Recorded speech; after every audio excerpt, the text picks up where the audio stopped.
Jeff, I'm really excited about this new series of videos that we're working on today about the need for a team, Yeah. that support team to surround families who are trying to parent traumatized children. And this is something I think that a lot of people know and understand at the beginning of the process. Hmm. They're willing to say, yeah, I'm going to need people around me to help. Um, but they don't always absolutely believe it, I think. Yeah, well, at first, there's usually, when you enter the foster dog world, there's case managers and all these people that are supporting you, encouraging you, Mhm. guiding you through the process, and you feel being held.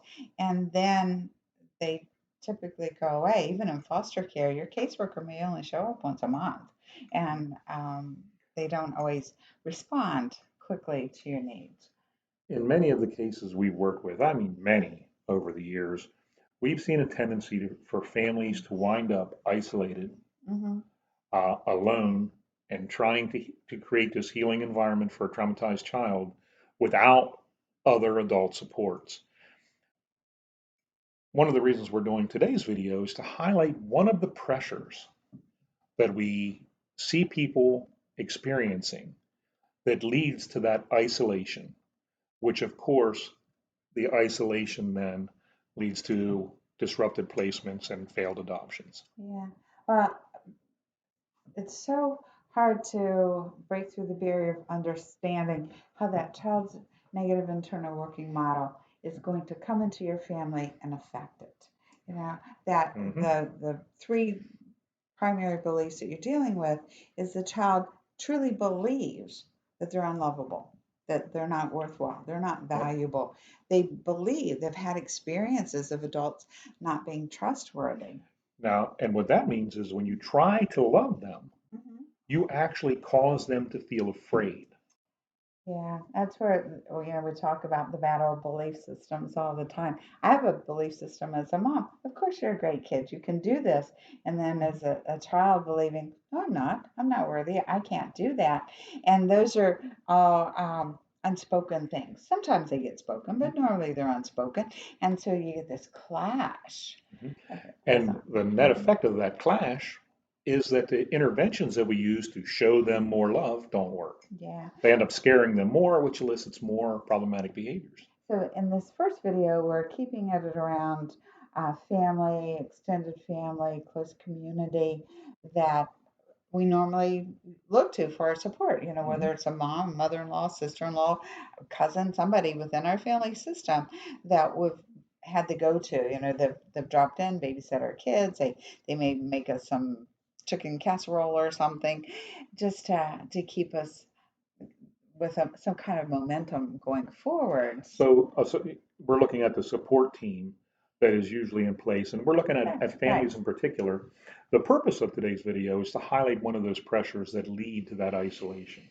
And Yeah. what we're looking at today is the tendency to be criticized by uninformed um, team members. Yeah. It's not that they are trying to hurt us. They're like, because through their lens, they're saying, well, maybe you're just too harsh. You should love the child more. And of course, what they don't understand is that you tried loving them more and that didn't work. That created more behaviors.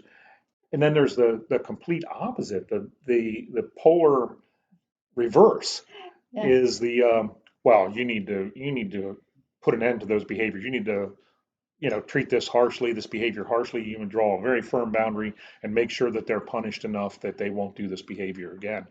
How does it sound? No, that wouldn't happen in my house. Yeah, they wouldn't Mhm. get by with that. Yeah. You know?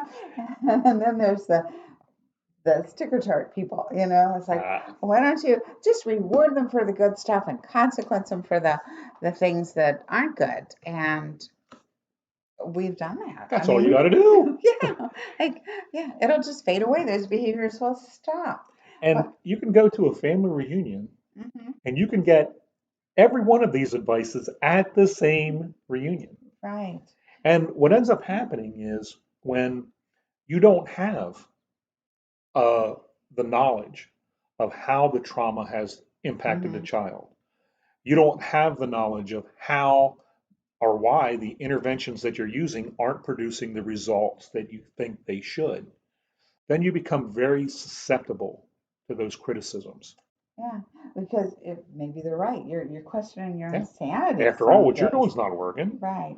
Mhm. Yeah. And they become what Yeah. we call you suck messages. They are. And that sends you in a downward spiral. You're trying something new, the kid still has bad behaviors. You try something else new, and the Mhm. behaviors get worse. And that I've called it backwards parenting so many times because you think this way is going to work, but it actually doesn't. You do it backwards, it's like, that did work. So it's Well, very confusing. It's very hard. I don't know about you, Faye, Mm. but I have a habit in my life of just sort of cutting out people who deliver consistent you suck messages to me. Yeah. Okay. The problem with that in this case is it can and will lead to you being totally isolated because the people aren't intending to give you suck messages. They're intending to give what they believe is genuinely good advice in how to help you raise this traumatized child. But because they don't understand early trauma, okay, and if, you know, their advice are totally conflicting, and it becomes a you suck message when we don't have a response to it.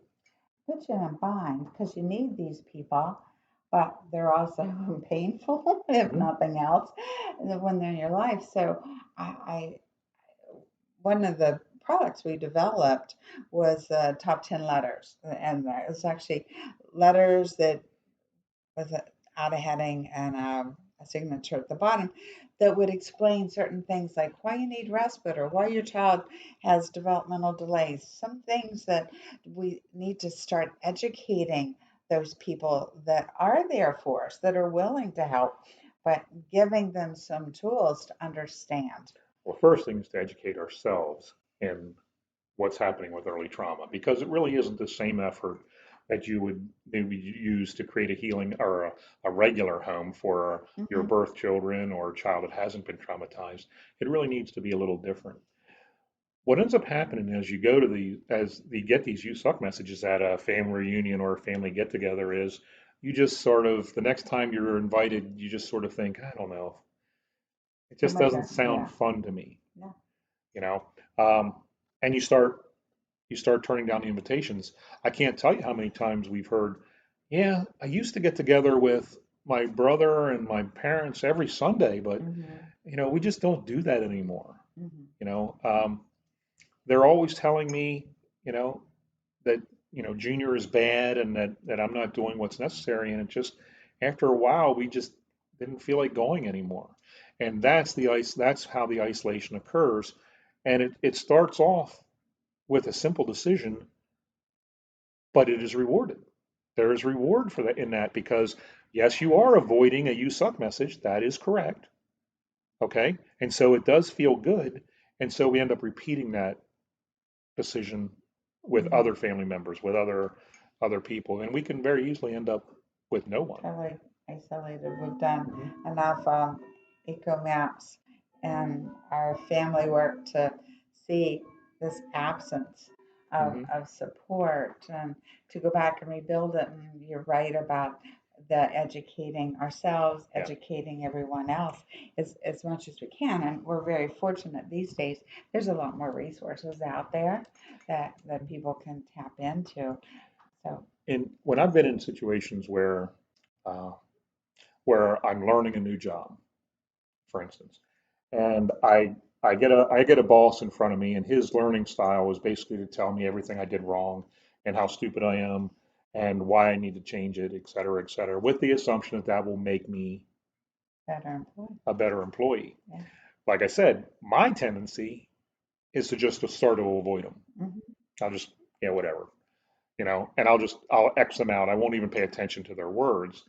Um, Now, what helps is if I have someone else around who can tell me what to do right. Hmm. Okay. What that leads me to be able to do is to look at that person that's telling me I suck because they think I should be doing it differently, and to be able to, at least in my head, and sometimes I've done it to their face Hmm. problematically, to explain to them, no, this is why I'm doing what I'm doing. Hmm. Okay, this is why we're pursuing this, and this is why what you're suggesting won't work. You know, To that do that, you have to have an education, you have to have good boundaries, and you have to have a strong sense of self to take that person on. well, So, believe it or not, I think most people who try to parent, they already have those things.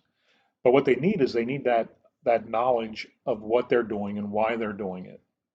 And they need to understand why those things that show more love or show more structure and consequences, why those things aren't going to produce change. And what ends up happening is when you have that, you can stand up to those you suck messages. You can stand up to them inside, okay? Or you can stand up to them in the external world too. Okay, you can actually say to them, that won't work, and let me explain to you why. mhm, And you are right. In addition to the letters, I did notice over the years that we've acquired a lot of our work is centered around providing written and mhm, video and trainings to help family members understand, educate themselves, and understand why that I just show more love or show more consequencing, why that doesn't work, in an effort to bring family members into the mhm. support system who would otherwise, be stuck on the fringes. Sometimes it works. And if it doesn't, then that respite, the aunt we're using for respite, we may ask her to make us macaroni and cheese instead.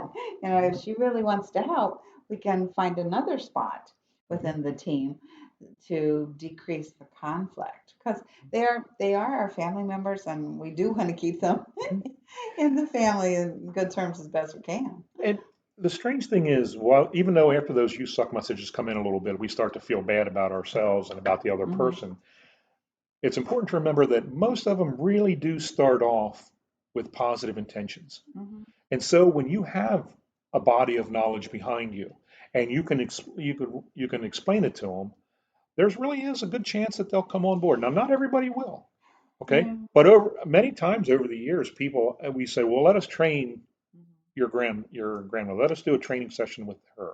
Now she's not going to listen. She's not going to do that.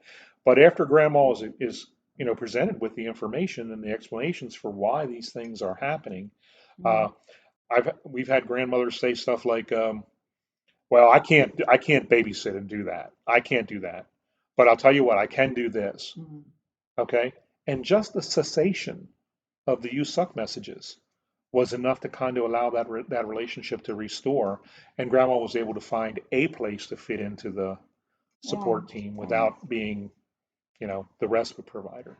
I had one family member, she was really great about helping with laundry, just that. And then by being in the home and seeing things the way things went, she had a better understanding too. And it wasn't on her shoulders to manage those behaviors and things, but she knew she was also helping at the same time. So in closing, Yes. I'm guessing that everyone out there who's tried to foster and adopt traumatized children has experienced criticism from family members for how they were trying to intervene. We would like to caution you, be aware of that and be aware of the tendency to push you towards isolation, and don't go down that road. Take care. See you in video too.